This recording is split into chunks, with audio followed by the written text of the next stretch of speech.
ইন্না লিল্লাহি ওয়া ইন্না ইলাইহি রাজিউন শুধু মরণের সময় পড়বেন না, এটা আমাদের বাংলা ভাষীদের রোগ। কারো মরার খবর পেলে কি পড়ে? ইন্না লিল্লাহি ওয়া ইন্না ইলাইহি রাজিউন।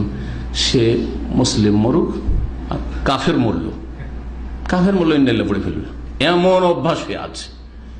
এটা তো হয়তো একটু বলবেন যে কি জানি, জাহেলরা পড়তে পারে, কিন্তু ভাববেন যে হ্যাঁ যারা দিন বুঝে পড়বে না, কিন্তু অসৎ বেনামাজি, আর বেনামাজি অমুক মারা গেছে ইন্না লিল্লাহি ওয়া ইন্না ইলাইহি রাজিউন। নামাজি বেনামাজি দেখার বিষয় নেই।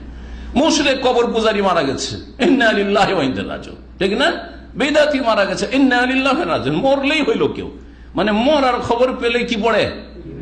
মরার খবর পড়ে পেলে পড়া নয়, এটা মুসিবত। আপনার জন্য মুসিবত হলে ইন্না লিল্লাহি ওয়া ইন্না ইলাইহি রাজিউন, সেটা আপনার জানের মুসিবত হোক, মৃত্যুর মুসিবত হোক, অসুস্থতার মুসিবত হোক, বিপদ আপদের মুসিবত হোক, অ্যাক্সিডেন্ট দুর্ঘটনার মুসিবত হোক, অথবা আর্থিক ক্ষয়ক্ষতির মুসিবত হোক, পকেট থেকে হঠাৎ টাকা, মানি ব্যাগ হারিয়ে গেছে, এ কামাটা হারিয়ে গেছে, মোবাইল হারিয়ে গেছে, কি পড়বেন?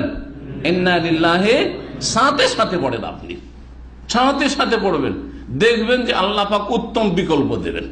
উত্তম বিকল্প না আর একটা পকেটে মোবাইল চলে আসবে, এটা ওর অর্থ নয়। এর অর্থ আল্লাহ পাক এমন কিছু দেবেন যেটা দিয়ে আপনার মনের প্রশান্তিও হবে, আর তার সাথে সাথে হতে পারে যে পার্থিব এই ঘাটতি ত্রুটি পুরা করে আরো বেশি আল্লাহ দিয়ে দিবেন, আরো বেশি আল্লাহ পাক। যারা ধৈর্য ধারণকারী করে এবং এই দোয়া পড়ে তাদের সম্পর্কে, তাদের ফলাফল রেজাল্ট সম্পর্কে আল্লাহ বলছেন উলাইকা আলাইহিম সালাওয়াতুম মির রাব্বিহিম ওয়া রাহমাহ। সূরা বাকারা আয়াত নম্বর 157। আল্লাহ বলছেন ওরাই তো এমন লোক যাদের ওপর তাদের প্রতিপালকের পক্ষ থেকে কি রয়েছে? সালাওয়াত, অনুগ্রহ রয়েছে। আল্লাহর পক্ষ থেকে সালাওয়াত মানে আল্লাহর পক্ষ থেকে অনুগ্রহ রয়েছে। ও রহমতুন, এবং রহমত, করুণা, দয়া রয়েছে। শুধু রহমত আল্লাহ বলেননি, রহমত ছাড়াও আল্লাহর পক্ষ থেকে বান্দার প্রতি যারা ধৈর্যশীল এবং যারা ইন্না লিল্লাহি ওয়া ইন্না ইলাইহি রাজিউন পড়ে তাদের জন্য আল্লাহর পক্ষ থেকে সলাতও রয়েছে।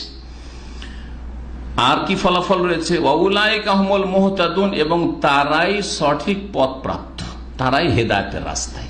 বালা মুসিবত আসলেও জি, গাছ যেমন ভেঙে পড়ে যায় ঝড়ে, ওইরকম ভেঙে পড়েনি, ঝড় তুফান চলে গেল, গাছ দাঁড়িয়ে আছে।